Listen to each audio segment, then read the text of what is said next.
अस्सलाम वालेकुम, a very good morning to all of you. Program सुबह का सितारा और मैं आपकी मेज़बान नबीहा एजाज़ ख़ान सुबह सवेरे नाज़रीन आपकी खिदमत में हाज़िर हैं। और आज के प्रोग्राम का आगाज़ करेंगे एक बहुत ही संजीदा अहम मौजू के हवाले से। आई एम ग्लैड कि डोमेस्टिक वायलेंस पर या घरेलू तशद्दुद पर गुज़श्ता एक दहाई से कुछ अरसे से बात होना शुरू हुई है, लेकिन अनफॉर्चुनेटली हमारे यहाँ जितनी भी बात हो जाए, जो केसेस हैं वो बढ़ते चले जा रहे हैं। घरेलू तशद्दुद में यूजुअली जब हम डोमेस्टिक वायलेंस की बात करते हैं तो पहली जो मिसाल हमारे जहन में आती है या जो हम पहली बात सोचते हैं वो ये है कि शौहर ने बीवी पर तशद्दुद किया होगा, और फैक्ट्स जाने बगैर या डिटेल में जाने बगैर हम किसी एक को गलत ठहरा देते हैं। लेकिन डोमेस्टिक वायलेंस की सिर्फ एक यही एग्जाम्पल हमें हमारे मुआशरे में नहीं मिलती है। मैं समझती हूँ कि वो लोग जो कि दफातर जाते हैं, ख़वातीन ख़ासकर, बहुत सारे केसेस हैं, हरासमेंट की बात होती है, बहुत सारी जगहों पे ख़वातीन को हरास किया जाता है। अच्छा, अब हरासमेंट की जब हम बात कर रहे हैं तो सिर्फ ये जिस्मानी तौर पर हरास करना ही नहीं है, बल्कि इसमें ज़हनी टॉर्चर भी आ जाता है। इसकी डिफरेंट इकसाम है। हम उन बहनों का भी जिक्र करते हैं जिनके माँ बाप उनको गैरत के नाम पर जला देते हैं, घर में मार देते हैं। ज़हनी टॉर्चर के ज़ुमरे में वो सास बहू का रिश्ता भी आता है जो ज़हनी टॉर्चर ले रही है। इसी पर बात करेंगे। हमारे साथ इस वक्त मौजूद हैं एडवोकेट सैयद मिकदाद मेहदी साहब, उनसे बात करते हैं। अस्सलाम वालेकुम एंड गुड मॉर्निंग सर, आपने टाइम निकाला प्रोग्राम के लिए। सबसे पहले तो मैं आपसे जानना चाहूँगी कि डोमेस्टिक वायलेंस है क्या, इसकी कितनी इकसाम है और इसके ज़ुमरे में कौन कौन आता है? बहुत शुक्रिया नबीहा, बहुत इंपॉर्टेंट टॉपिक है। ऐसे इशूज़ के ऊपर मोस्टली बात बहुत कम की जाती है। जैसे आपने कहा कि पिछले कुछ अरसे के दौरान ही इन चीज़ों के ऊपर बात होना शुरू हुई, तो बिल्कुल आपने बजा फरमाया। डोमेस्टिक वायलेंस बेसिकली घरेलू सेटिंग्स के अंदर, अपने घर के अंदर अपनी अथॉरिटी को कायम करने के लिए समटाइम कई और वजूहात की बिना के ऊपर जब आप वायलेंट बिहेवियर जो है वो रवा रखते हैं अपने किसी इंटीमेट पार्टनर के साथ या घर के किसी दूसरे फ़र्द के ऊपर, तो उसको हम जो है वो डोमेस्टिक वायलेंस के ज़ुमरे में लेते हैं। ये कोई घरेलू मुलाजिम भी हो सकता है, ये आपका पार्टनर, लाइफ पार्टनर भी हो सकता है, ये कोई फैमिली का दूसरा मेंबर, बुज़ुर्ग या बच्चा भी हो सकता है। तो घर के अंदर जो अफराद हैं उनके ऊपर ऐसा कोई वायलेंट बिहेवियर या पावर का इजहार जो है जिसमें ताकत का इस्तेमाल किया जाता है, वो इसके ज़ुमरे में आता है। अब जहाँ तक इसकी इकसाम है जो हमारे माशरे में बहुत आम देखने को मिलती हैं, उसमें शामिल है कि हम इकनॉमिकली एक्सप्लॉइट करते हैं, हम खर्चा नहीं देते, हम अपनी पावर का इज़हार करने के लिए कहते हैं कि तुम भूखे रहो, मैं मेरी अथॉरिटी है तो मैं वो पैसे नहीं दूंगा। हम फिज़िकली उसको जो है वो मारने की कोशिश करते हैं, अपनी फ़िज़िकल पावर का इज़हार करते हैं। समटाइम हम जो है वो अब्यूज़िव लैंग्वेज इस्तेमाल करते हैं, समटाइम हम नफसियाती तौर पर टॉर्चर करते हैं। तो ये सारी की सारी किस्में हैं जिसमें हम अपनी पावर का मुख्तलिफ़ तरीक़ों से इज़हार कर रहे होते हैं। तो ये किसी एक हद तक कह लें कि महदूद नहीं है, इसकी मुख्तलिफ़ इक़साम है।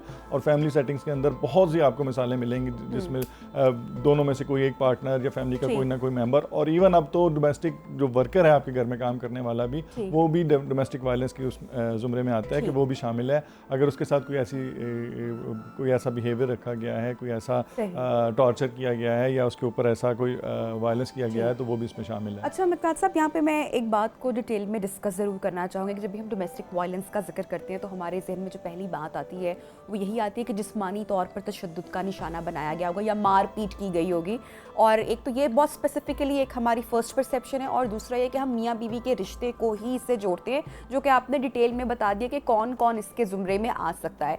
मैं आपसे ये जानना चाह रही हूँ, चूँकि आपने अपनी गुफ्तगू में दो अल्फाज का इस्तेमाल किया, एक तो ये कि एब्यूसिव लैंग्वेज का इस्तेमाल होना, प्लस नफसियाती तौर पर या साइकोलॉजिकली किसी भी शख्स को प्रेशराइज़ करना या हरास करना भी तशद्दुद के ज़ुमरे में आता है या हरासमेंट के ज़ुमरे में आता है। इसकी बात की मैं चाहूँगी कि गहराई में या डिटेल में ज़रा हम जाएँ ताकि जो देखने वाले हैं वो मुस्तफ़ीद हों, उनको भी ज़रा अपने राइट्स का पता चल सके। बिल्कुल, वायलेंस बेसिकली तो पावर का इजहार है ना। आप अपनी ताकत का इजहार जो है वो कर रहे होते हैं अपने से किसी भी कमतर के ऊपर अपनी अथॉरिटी को कायम करने के लिए। इसमें चाहे वो कोई इंटीमेट पार्टनर है या चाहे कोई और फ़र्द है, उसके ऊपर आप इस चीज़ का इजहार करते हैं तो ये जो है वो प्रॉब्लम घरों के अंदर आना शुरू हो जाती है।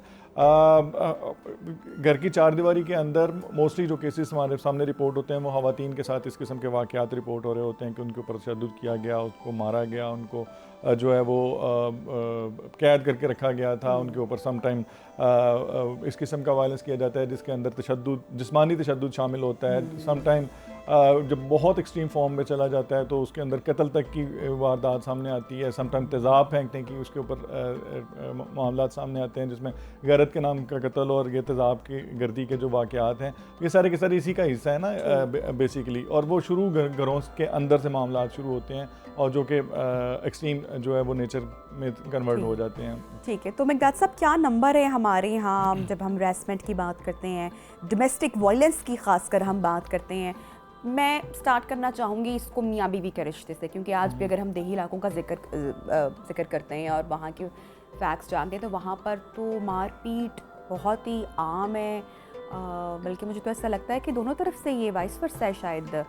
किस तरह के केसेस रिपोर्ट होते हैं आपसे? मैं अभी शहरों की जानिब तो आऊँगी, शहरों के फैक्ट्स पर तो हम बात करेंगे, लेकिन जो दूर दराज के जो देही इलाके हैं वहाँ के फैक्ट्स क्या कह रहे हैं?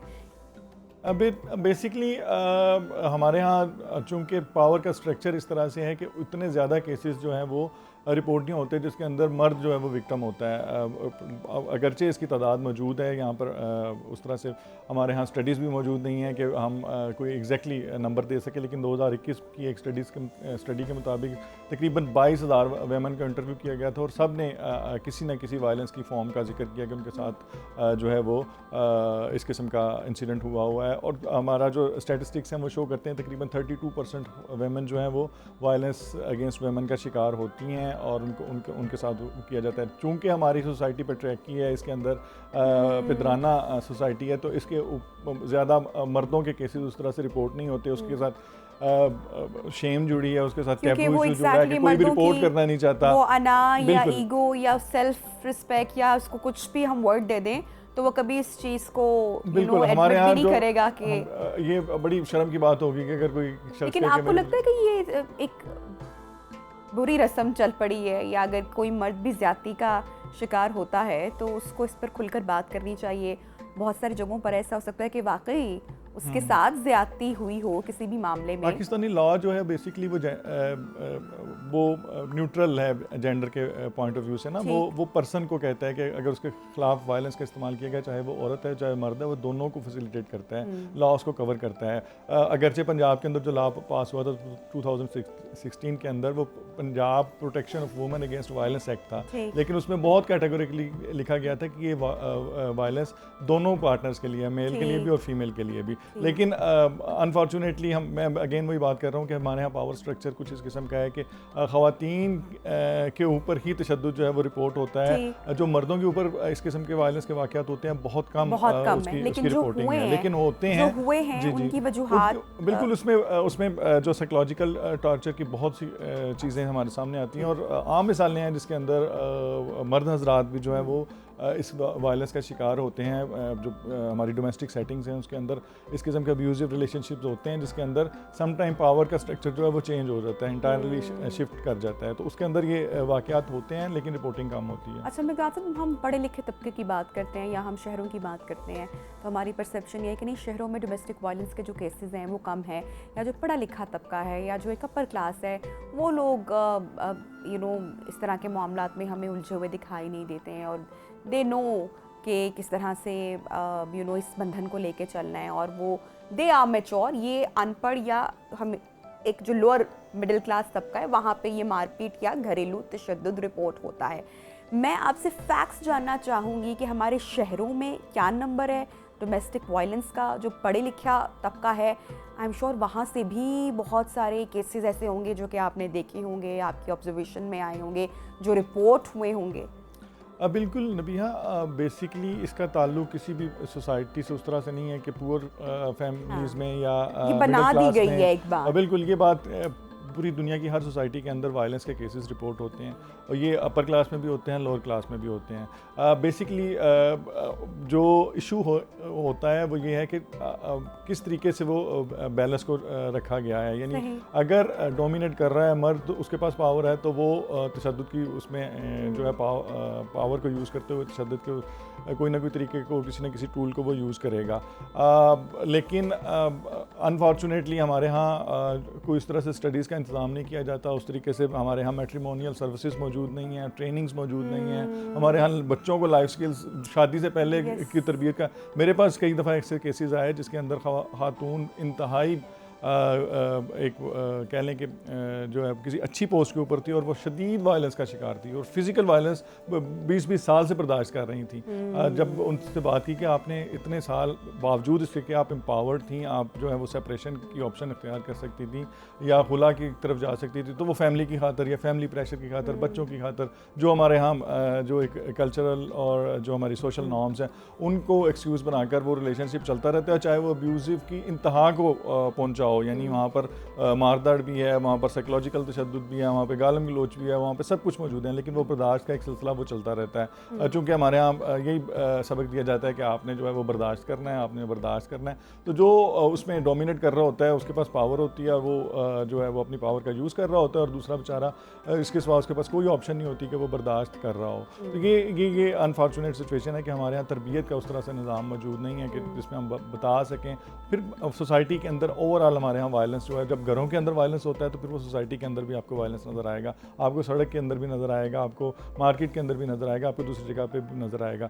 मैं जैसे अभी बता रहा था कि वायलेंस अगेंस्ट जो डोमेस्टिक वायलेंस है वो सिर्फ फैमिली मेम्बर्स की हद तक नहीं है, वो तो आपके घर में जो मुलाजिम काम करता है। अभी रिसेंटली एक अमेंडमेंट भी आ गई कि घर के अंदर जो मुलाजिम है, अगर उसके ऊपर कोई किसी किस्म का तशद्दुद किया जाता है, बल्कि उसको तो आप नौकर भी नहीं कह सकते। ये भी हमारे जो डोमेस्टिक वर्कर्स एक्ट पास हुआ 2019 में, तो बड़े प्यारे प्यारे वर्ड्स भी आ चुके हैं, बिल्कुल उनके लिए हाउस हेल्प और बहुत सारी। तो बेसिकली तो अगर लॉज तो बन जाते हैं, लेकिन तरबियत का इंतज़ाम उस तरह से हमारे यहाँ आज तक एजुकेशन सिस्टम के अंदर लाइफ स्किल्स नहीं है कि हमने किस तरीके से लोगों को साथ डील करना है, बड़े के साथ या छोटे के साथ। हमारे यहाँ अर्ली मैरिजेस का जो ट्रेंड है, बगैर तरबियत के जब हम शादियों के रिलेशनशिप में बांध देते हैं बच्चों को या बच्चियों को, तो इन द एंड वो इस किस्म के मामला आते हैं जिसके अंदर पावर स्ट्रक्चर डिस्टर्ब होता है और फिर वायलेंस की शक्ल में चीज़ें सामने नज़र आती हैं।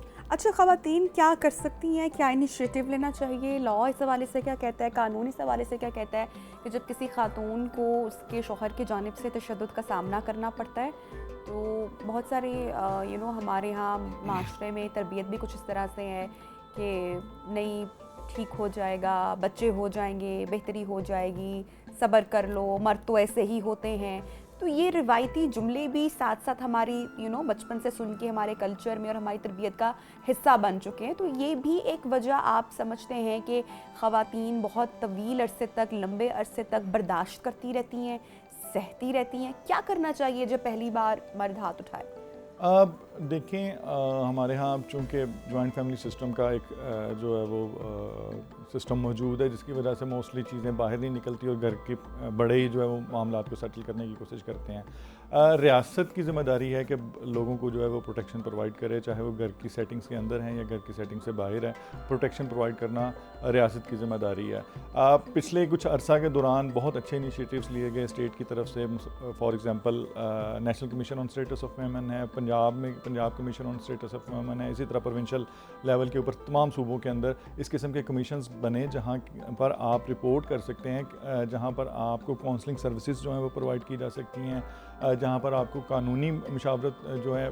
पंजाब के अंदर बड़ा अच्छा एक इनिशिएटिव लिया गया था, वायलेंस अगेंस्ट वुमेन सेंटर इन मुल्तान जो है वो सेटअप किया गया था। वो एक मॉडल सेटअप था कि अगर दो फैमिली मेम्बर्स के दरमियान इस किस्म का कोई डिस्प्यूट हो गया तो वो सेंटर के अंदर बैठकर हर किस्म की सर्विसेज वहाँ पर प्रोवाइड, वहाँ पे काउंसलिंग की सर्विसेज, साइकोलॉजिस्ट, साइकेट्रिस्ट भी मौजूद है, वहाँ पर जज भी मौजूद है, वहाँ पर पुलिस वाला भी मौजूद है। वहीं के ऊपर अगर मामला सेटल नहीं होते तो आप कोर्ट का ऑप्शन भी इख्तियार कर सकते हैं, या उसको जो है वो ख़त्म करने के लिए जाना है तो वो वहाँ पर वो सिस्टम मौजूद था। तो इस किस्म की सर्विसेज स्टेट की तरफ से जो है वो मुतारफ़ करवाई गई हैं। अनफॉर्चुनेटली अभी उस तरीके से वो एक्सपेंड नहीं की, लेकिन Punjab commission of status women की हेल्पलाइन मौजूद है, मिनिस्ट्री ऑफ ह्यूमन राइट्स की हेल्पलाइन मौजूद हैं। अगर किसी आप ऐसे अब्यूजिव रिलेशन का शिकार हैं जहाँ पर आप कंटिन्यूसली वायलेंस बर्दाश्त कर रहे हैं, तो आप इन हेल्पलाइंस को, जो Punjab commission of status of women है या दूसरे सूबों की हेल्पलाइंस हैं या national commission of status of women है, जो गवर्नमेंट के इनिशिएटिव्स हैं, उनके ऊपर रिपोर्ट भी कर सकते हैं और वहाँ पे सर्विसेज के लिए कह भी सकते हैं। मेघनाथ साहब, एक सवाल जो कि जितने भी मर्द हजरात हमारा प्रोग्राम देख रहे हैं उनके भी दिल में आया होगा, तो मैं उनकी एडवोकेसी में एक सवाल ज़रूर पूछना चाहूँगी कि क्या हमेशा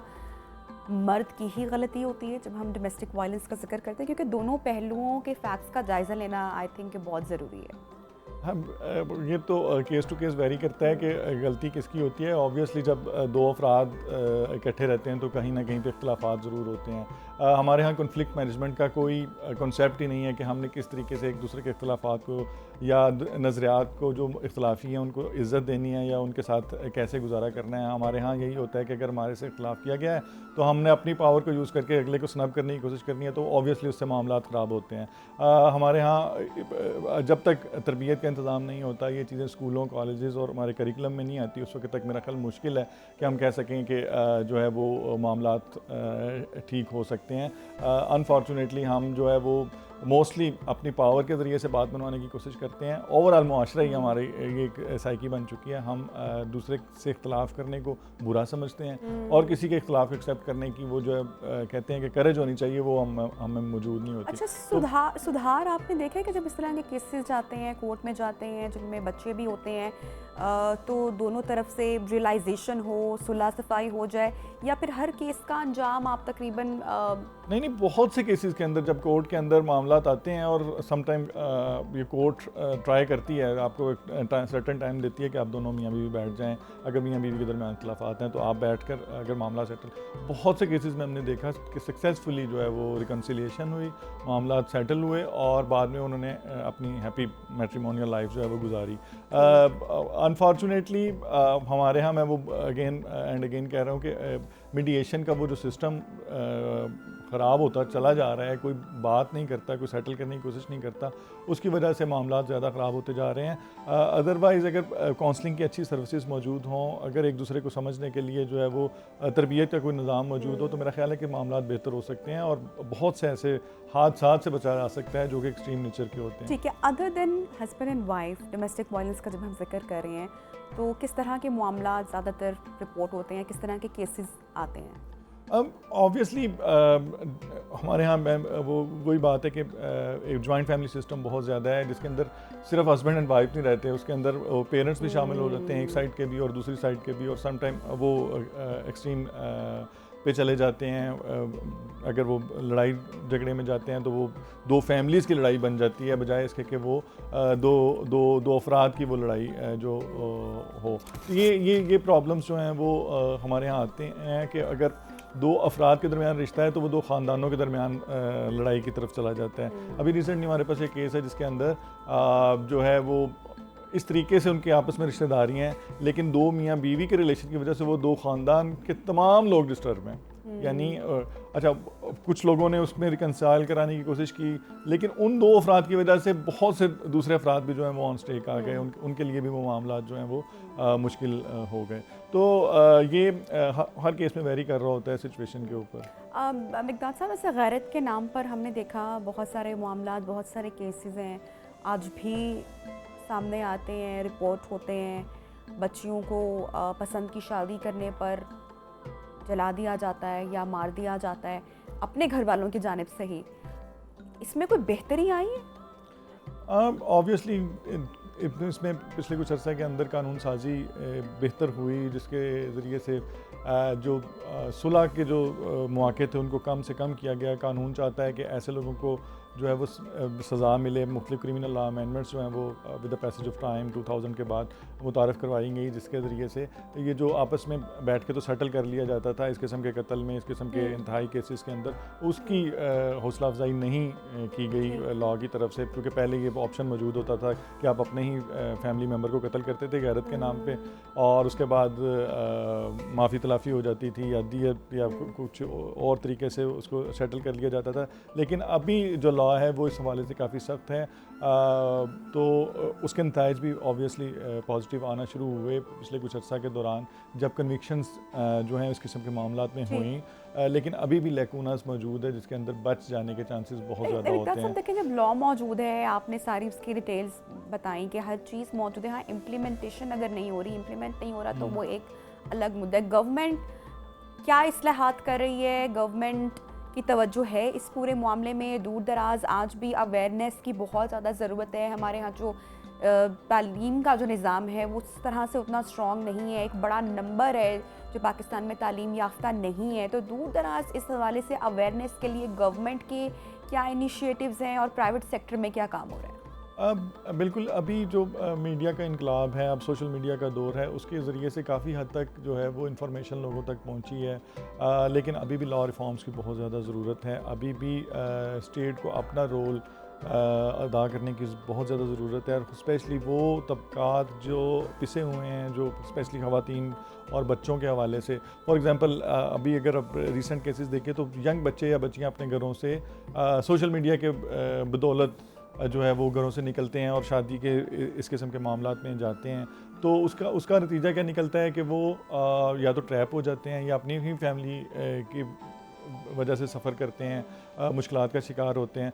हमारे यहाँ चाइल्ड मैरिजेस का लॉज जो हैं वो उस तरह से इम्प्लीमेंट नहीं हो पा रहे। हमारे यहाँ उन शादियों को जो है वैलिडेट कर दिया जाता है जो बहुत यंग एज में की जाती हैं, जो कि बच्चे की नासमझी होती है। सम टाइम वो सिर्फ सोशल मीडिया के ऊपर उसने किसी दोस्ती के उसमें झांसे में आकर जो है वो की होती है, तो कोर्ट्स उसको जो है वो वैलिडेट कर देती हैं। तो अभी भी लॉज जो है वो उस तरीके से इम्प्रूव होने की ज़रूरत है कि स्पेशली पंजाब, KP और बलूचिस्तान के अंदर, सिंध के ने कुछ लॉज बहुत अच्छे जो हैं वो बना लिए, लेकिन बाकी सूबों के अंदर और नेशनल लेवल के ऊपर इस किस्म के लॉज को बेहतर करने की ज़रूरत है ताकि इस किस्म के हादसा हो ना सकें, क्योंकि बच्चे बहुत कम उम्र के अंदर सम टाइम इस किस्म के डिसीजन लेते हैं जो कि प्रॉब्लमेटिक होते हैं, उनके लिए अपने उम्र के मुताबिक नहीं होते वो डिसीजंस। जैसे कि आज से 1 डेकेड पहले हम देखते थे कि स्कूल में टीचर्स की तरफ से बच्चों पर तशद्दुद कर दिया जाता था। अक्सर बच्चे घर आते थे तो भारी भरकम निशान के साथ आते थे, फिर वो एक ट्रेंड खत्म उस पे बड़ा काम हुआ, मार कॉर्पोरल पनिशमेंट बहुत आम थी। बिल्कुल एग्जैक्टली। तो ये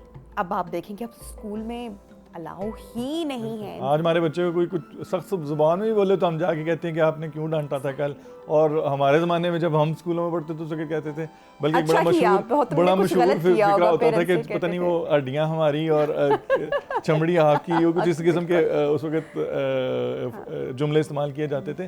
तो with the passage of time आपने देखा जब मार नहीं प्यार का स्लोगन आया, फिर पाकिस्तान पंजाब के अंदर स्पेशली मैंने एक रिट पिटीशन की थी, उसके ऊपर कॉर्पोरल पनिशमेंट पर बैन लगा, और वो बच्चे जो वायलेंस का शिकार होते थे स्कूलों के अंदर, सिर्फ वो नॉर्मल बच्चे ही नहीं थे, स्पेशल बच्चे भी जो है वो स्कूल जो स्पेशल सेंटर्स थे उनके अंदर वायलेंस का शिकार होते थे। तो गवर्नमेंट की तरफ से बहुत सख्त 2018 के अंदर जो है वो जनवरी 2018 के अंदर एक बैन इम्पोज किया गया था, जिसमें हर किस्म का जो वायलेंस का एक्ट है वो स्कूलों के अंदर ममनू करार दिया गया था, और उसमें बड़ी सख्त सज़ाएं भी दी गई उन टीचर्स को, उन स्टाफ को जिन्होंने इस किस्म का कोई एक्ट किया था स्कूलों के अंदर। स्कूल में तो हम ये ट्रेंड लाने में कामयाब हो गए, लेकिन अनफॉर्चुनेटली हमारे यहाँ जो घर में अभी भी जिस तरीके से माँ बाप बच्चों के साथ सलूक रवा रखते हैं, तो काफ़ी मेरे ख्याल से सख्ती भी हो जाती है, काफ़ी तशद्दुद भी कर दिया जाता है। ख़ासकर जो हमारा स्कूलिंग का निज़ाम है, ग्रेड्स नहीं आए, बच्चों ने पढ़ाई पर तवज्जो नहीं दी, बड़ा प्रेशर है हमारे यहाँ।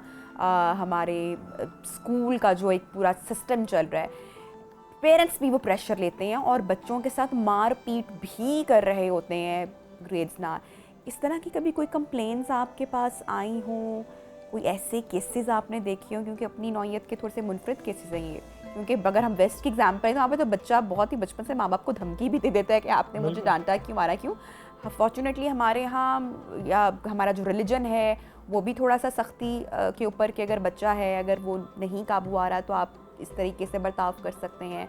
और जो हमारा कल्चर है, हम जिस खत्ते में रहते हैं वहाँ की भी वैल्यूज़ ये हैं कि बच्चों को थोड़ा सा खींच के रखना चाहिए। लेकिन किस तरह के केसेस आपने ऑब्जर्व किए जो बहुत एक्सट्रीम चले गए हों? बिल्कुल इस किस्म के केसेस जो हैं वो रिपोर्ट होते हैं, लेकिन बहुत ज़्यादा उनकी तादाद नहीं है, चूँकि हमारे यहाँ सिस्टम ही मौजूद नहीं है, कोई ऐसी कंप्लेंट्स हेल्पलाइंस मौजूद नहीं है जहाँ के ऊपर कंप्लेंट की जा सके।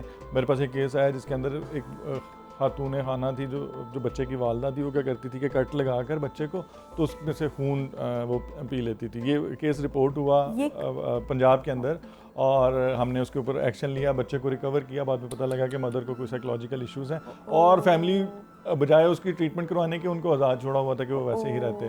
खैर हमारे यहाँ पंजाब के अंदर एक आपको पता होगा कि हेल्पलाइन का थोड़ा सा सिस्टम मौजूद है, child protection and welfare bureau की।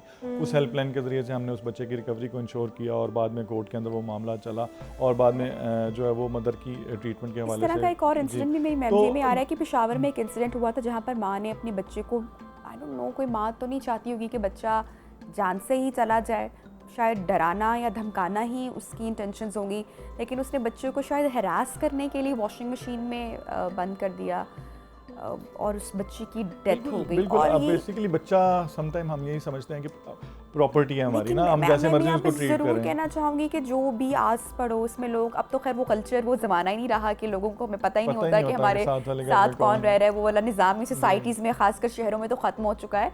तो दूर दराज आई थिंक छोटे शहरों में, गाँव में आज भी छतें साथ साथ हैं। तो अगर आप कहीं पर इस तरह का रवैया देखें पेरेंट्स की जानिब से, आई थिंक फ़ौरन रिपोर्ट करना चाहिए। हो सकता है कि कोई माँ या कोई बाप किसी जहनी दबाव या किसी प्रेशर से या किसी साइकोलॉजिकल इशू से गुजर रहा हो और बच्चों की जान ऐसे सूरतों में ख़तरे में हमने देखी है, माजी में बहुत सारी एग्जांपल्स मौजूद हैं।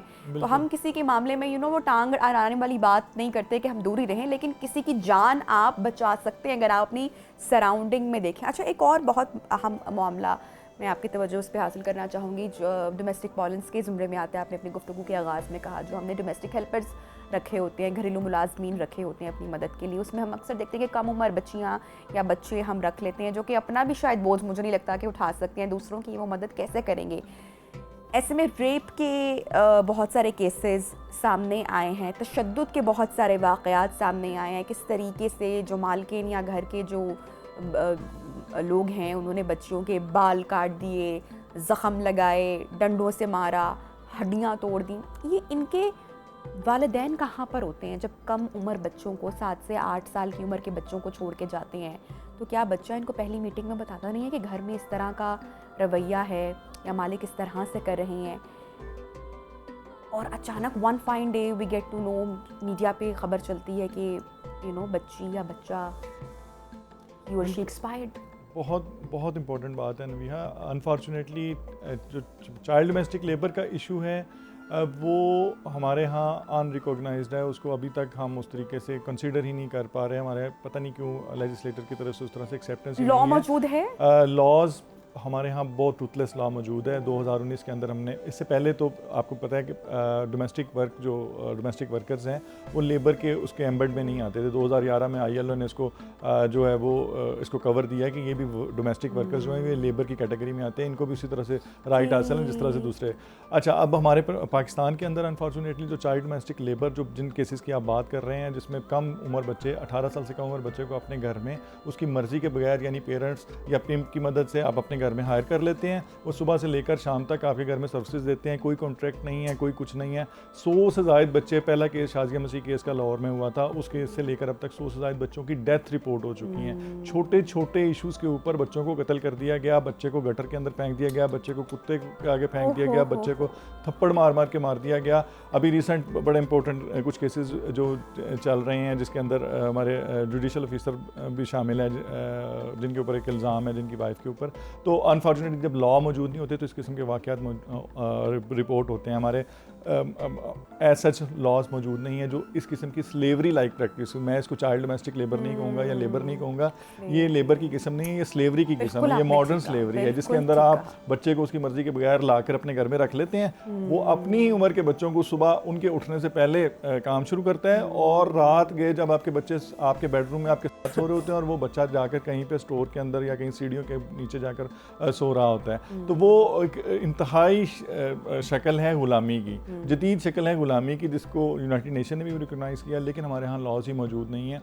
अभी रिसेंटली एक रिकमेंडेशन है कि हम इसको पाकिस्तान पिनल कोड के अंदर चेंजेस लेकर आएँ और इसको कवर दें। जो बच्चे इस तरह से हम घरों के अंदर रखते हैं उनके हवाले से, और जो सप्लाई साइड है खुसूसन वो पेरेंट्स जो अपने बच्चों को 5-5, 10-10 बच्चे पैदा करते हैं और 5-5, 10-10 हज़ार के ऊपर शहर में हैं और अपने घर के अंदर उनके 10-20-50 आ रहा होता है उन बच्चों के एवज़ में, मैं तो कहूँगा वो बेगार की सूरत में वो जो बच्चे सफ़र कर रहे होते हैं किसी के दूसरे के घर के अंदर, वो अपने पेरेंटिंग से महरूम है, वो अपने सिबलिंग से महरूम है, वो अपनी तमाम उन फैसिलिटीज़ से महरूम है जिसमें तालीम भी शामिल है, सोसाइटी के दूसरे भी एलिमेंट्स मिसिंग हैं, और जो है वो उनके घर में पैसे जा रहे हैं। तो ये इसके ऊपर थोड़ा सा गवर्नमेंट को सोचने की ज़रूरत है, लॉज को अमेंड करने की ज़रूरत है। बहुत बहुत शुक्रिया एडवोकेट सैयद मिकदाद मेहदी हमारे साथ इन कॉन्वर्सेशन थे। अच्छा, जैसे कि हमने मुख्तलिफ पहलुओं का जिक्र किया और अभी एंड पे हमने चाइल्ड लेबर के हवाले से भी बात की, बजाय कि अगर आपको किसी का काम पसंद नहीं आ रहा या किसी ने आपको कोई बाहरी भरकम नुकसान कर दिया तो उसको इतनी तकलीफ़ और अजियत पहुंचाने से बेहतर है कि आपको उसके माँ बाप के हवाले करें। इसी तरह मियाँ बीवी का भी रिश्ता है, अगर आपको एक दूसरे की समझ नहीं आ रही है या आपको लगता है कि आपका निभा साथ नहीं है, तो कुरान पाक भी आपको इस चीज़ की इजाज़त देता है। दो के नापसंदीदा अमल करार दिया गया है तलाक को, लेकिन ये कहा गया है कि और एहसन तरीके से अपनी राहें जुदा करो।